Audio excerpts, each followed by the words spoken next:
Two people are dead and one person is in critical condition following what police say was a serious crime in Kelowna's Upper Mission area. Concerning. It's kind of a quiet bedroom community. RCMP ambulance and fire crews swarmed a home on the corner of Swan Drive and Trumpeter Road around 9 p.m. Thursday.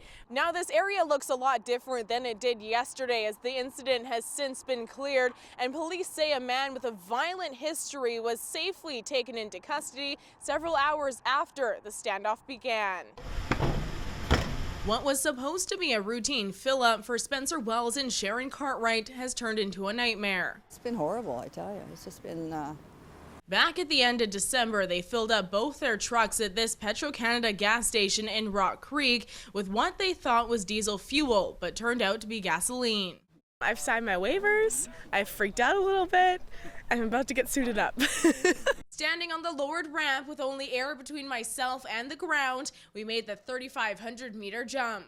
Please save our home. Please. Cheryl Gorder had to pack up her home in a hurry as the Karamias Creek wildfire is now only a few kilometers away from her community. It's scary. We're afraid. Please, everybody, prayers. Okay, sweetheart. The average single-family home will now have to pay a total overall increase of around 39.3%. This does not include any portions of the tax bill that are overseen by the provincial government, and those numbers won't be known until next year.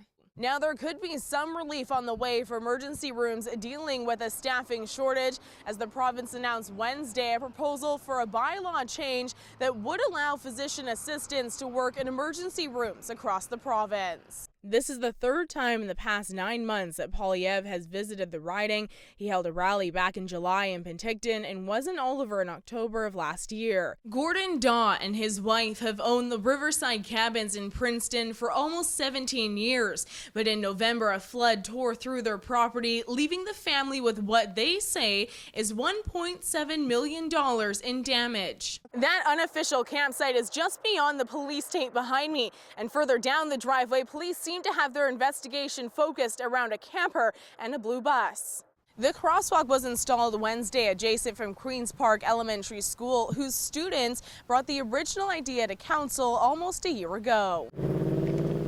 Hey, welcome home. You're welcome. Have a good one. A sigh of hopeful relief could be heard across the town of Osoyoos. It's absolutely wonderful getting back into the groove and going home today. I could cry. Hundreds of people were able to return home Monday as an evacuation order for just under 600 properties was downgraded to an alert. A theft so brazen it's almost inconceivable. The ATM destroyed, donations and the security footage gone.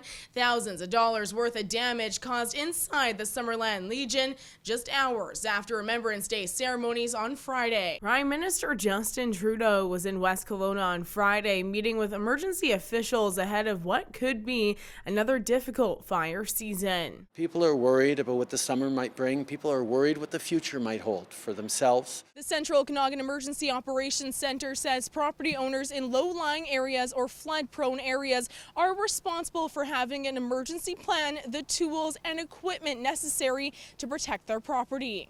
A convicted Penticton killer has been granted temporary leave to volunteer at a thrift store. 72-year-old Grace Robati is currently serving a life sentence for second-degree murder and indignity to human remains for the 2015 death of her great-grandchild's mother.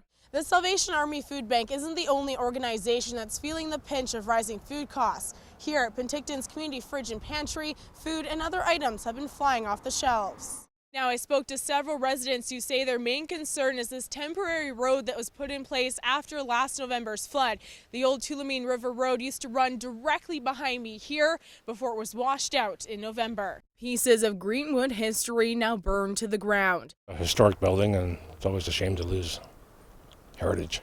Piles of rubble is all that's left of a century-old church, former school, home, and garage after a fire ripped through the property Friday morning. For more information on ways to donate or help out in other ways, you can find a link on our website, globalnews.ca/Okanagan. TFS Global News, Kelowna.